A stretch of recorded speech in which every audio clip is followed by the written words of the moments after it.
This time, the terror has followed you home.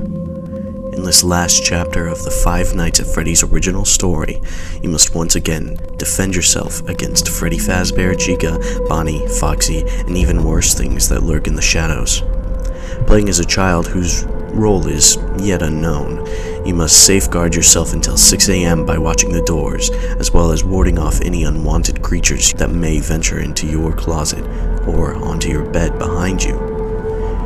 You have only a flashlight to protect yourself. It will scare away things that may be creeping at the far end of the hallways, but be careful and listen. If something has crept too close, then shining lights in its eyes will be your end.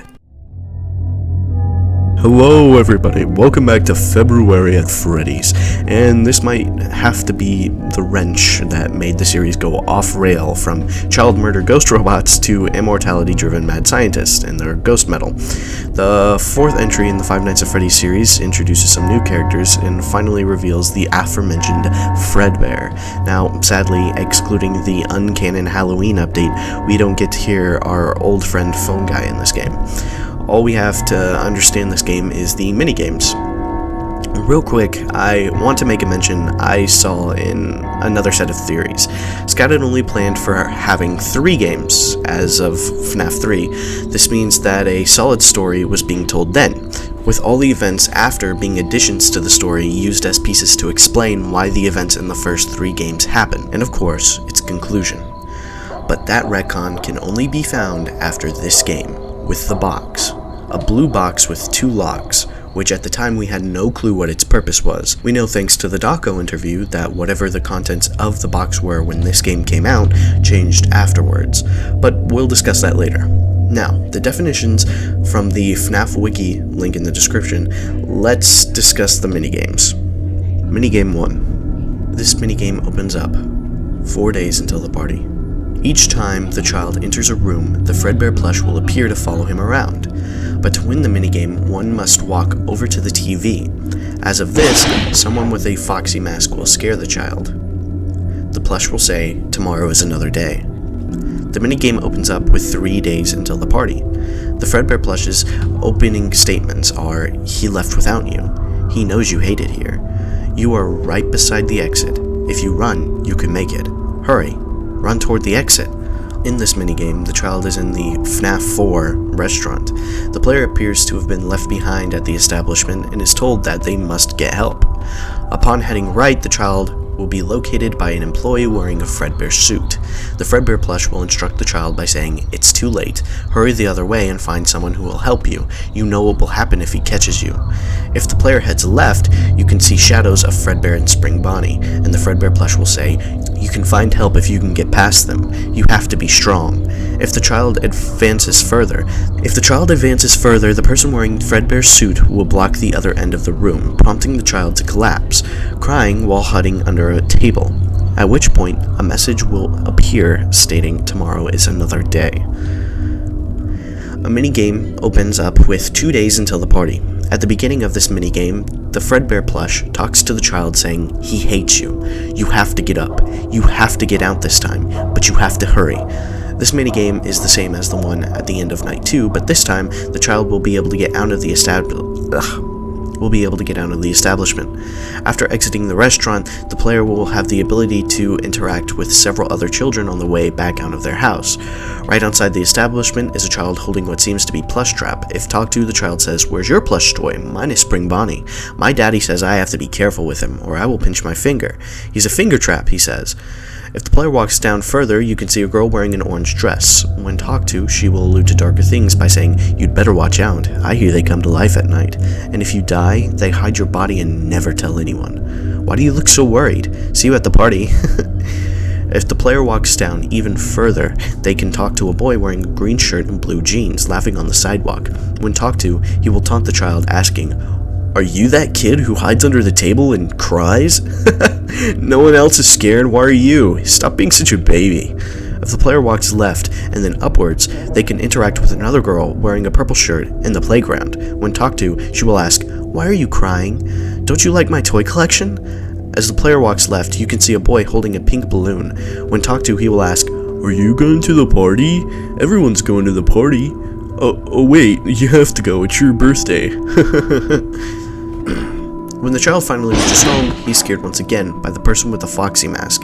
After being scared, the message "tomorrow's another day" will appear. On this minigame, an ad or cartoon of Fredbear and Friends, dated 1983, can be seen on the TV after pressing enter on it. The minigames open up with one day until the party. It starts with a scene of a child locked in a spare parts room of the FNAF 4 restaurant. The room is a square with a door at the bottom right, a headless springlock suit in the left of the door, and a table with an endoskeleton skull to the left and an endoskeleton hand to the right. There are two shelves above them, the lower shelf having a costume arm to the right, Fredbear's head to the left, and an endoskeleton torso in the middle.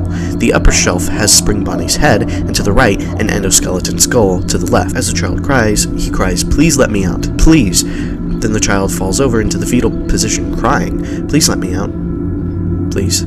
This minigame starts off with 0 days until the party. It opens with the scene of the crying child, surrounded by 4 older kids wearing masks of the original 4 animatronics. One of the older kids says, "Wow, your brother is kind of a baby, isn't he?" The brother replies, "It's hilarious. Why don't we help him get a closer look? He will love it." The child cries, "No, please." The brother says, "Come on, guys, let's give this little man a lift. He wants to get up close and personal." The 4 older children lift the crying child up and carry his flailing body throughout the restaurant. As he cries, "No, I don't want to go," the brother teases him. "You heard the little man. He wants to get even closer."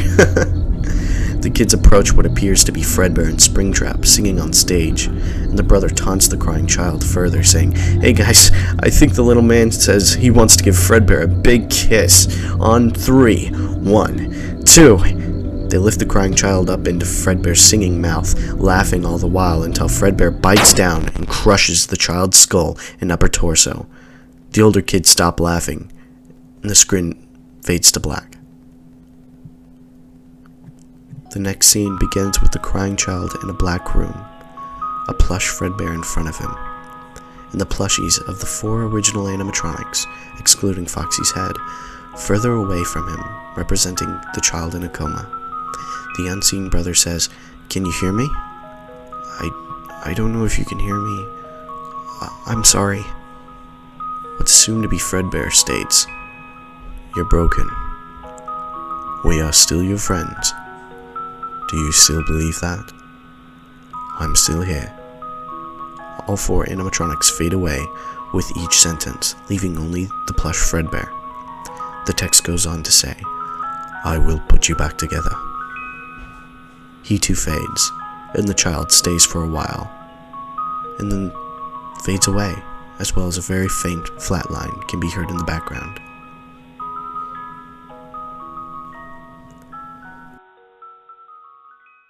So, damn. Let's use this to start putting some things together. It's 5 days until the crying child will have his birthday. His bully brother has been scaring him and leaving him at Fredbear's. Crying child is afraid of the animatronics because of something he saw, despite loving the characters as plushies. When he sees a man in a Fredbear suit, the Fredbear plushie worries him that something will happen if Fredbear gets his hands on him. He is trying to escape to look for help. Later on, we hear how rumors of the robots coming to life had already started, and given how Fredbear's was closed years before FNAF 2, that's weird. This is probably just Scott trying to throw in an Easter egg, trying to make it seem like local legend, but it does make you wonder, what did the crying child see that messed up his relationship with the animatronics so badly? The day comes and it's his birthday. The day comes and it's his day, his birthday. The party was for him. The older brother and his friends start bullying him, wearing the character masks of the Freddy's characters, and they grab him and drag him over to Fredbear. He gets the crying child closer to Fredbear, letting go and having him hang there. Crying and struggling to get out of Fredbear's mouth, the endoskeleton mouth crushes the kid's head. He's rushed to the hospital with his brother. The brother can only say he's sorry before running off, leaving Fredbear to talk to him, telling him that he will put him back together. Now, with all of this, you may be asking, when does the gameplay take place? Well, it's never stated if the person we play as is that child, just as a child, so we can't really put this anywhere yet. Well, except for at the time, Dream Theory was raging on, and is generally accepted as canon at this point, due to the grandfather clock ding every night that you win. But thankfully, that theory wouldn't last for much longer, and bring back our favorite bully brother to put many of the pieces back together.